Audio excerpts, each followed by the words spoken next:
फिर सेकंड होता है ब्रेकडाउन मेंटेनेंस। अभी हमने देखा प्रिवेंटिव मेंटेनेंस, तो प्रिवेंटिव मेंटेनेंस कब किया?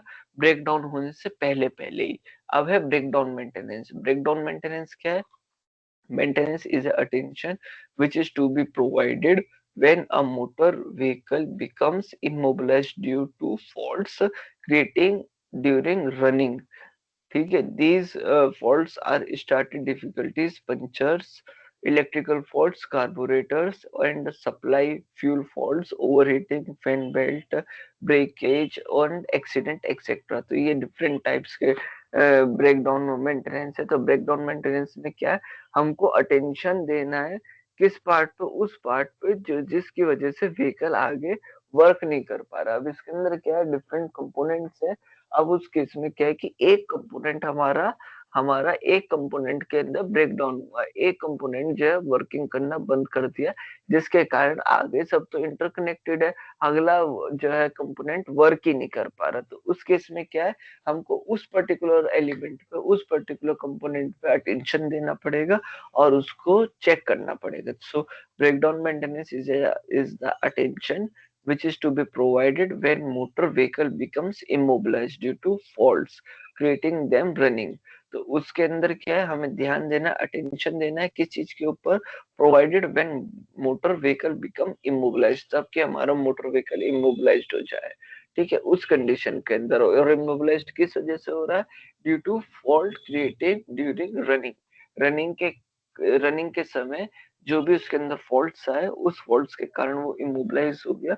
और उस इमोबिलाइज के कारण हमको क्या है, उस पर्टिकुलर कंपोनेंट पे या पार्ट पे हमको ध्यान देना है, उसको चेंज करना है। तो उस चीज को क्या कहा जाएगा? Breakdown maintenance. जैसे कि आता है स्टार्टिंग डिफिकल्टीज।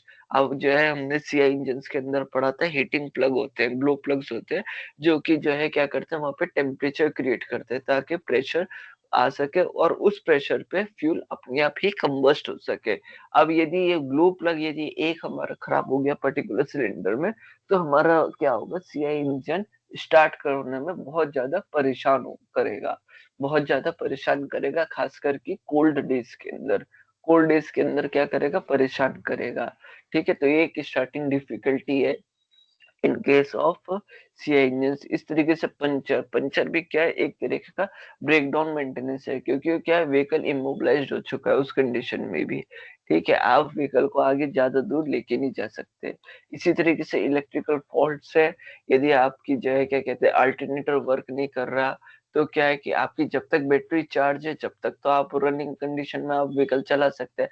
बट जैसे जैसे बैटरी डिस्चार्ज होना शुरू होगी, आपका व्हीकल आगे नहीं चल पाएगा। तो कुछ इलेक्ट्रिकल फॉल्ट्स भी हैं। फिर कार्बोरेटर के अंदर है कि पहले कार्बोरेटर चलते थे, तो कार्बोरेटर के अंदर यदि कोई भी इम्प्योरिटीज आ गई है, तो क्या है, आपका एयर फ्यूल का मिक्सचर प्रॉपर नहीं बनेगा। ठीक है, तब प्रॉपर एयर फ्यूल मिक्सचर नहीं सप्लाई होगा तो क्या होगा? इंजन के अंदर प्रॉपर सप्लाई नहीं रहेगी इनलेट फूड से, और उसके बाद क्या है, व्हीकल के अंदर चांस है इंजन के अंदर कि वो मिसिंग क्रिएट करे। ठीक है, सेम इसी तरीके से फ्यूल सप्लाई फॉल्ट है कि आपका फ्यूल कम था, या फ्यूल मोटर जो आपकी फ्यूल टैंक में है वो प्रॉपर सक नहीं कर पा रही है आपके फ्यूल को। ठीक है, इसी तरीके से ओवर हीटिंग है कि आपका रेडिएटर चोक है और उसके अंदर जो हमारा हॉट ये कूलेंट ये वाटर चल रहा है जो कि कूल करने के लिए चाहिए, वो हीट को डिसिपेट ही नहीं कर पा रहे हैं एनवायरनमेंट में। इसी तरीके से फैन बेल्ट है कि फैन बेल्ट लूज है।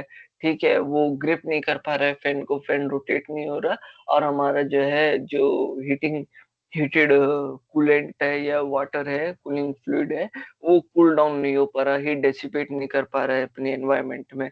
इसी तरीके से ब्रेकेज एंड एक्सीडेंट, तो ये सारी कैटेगरी किसके अंदर आती है?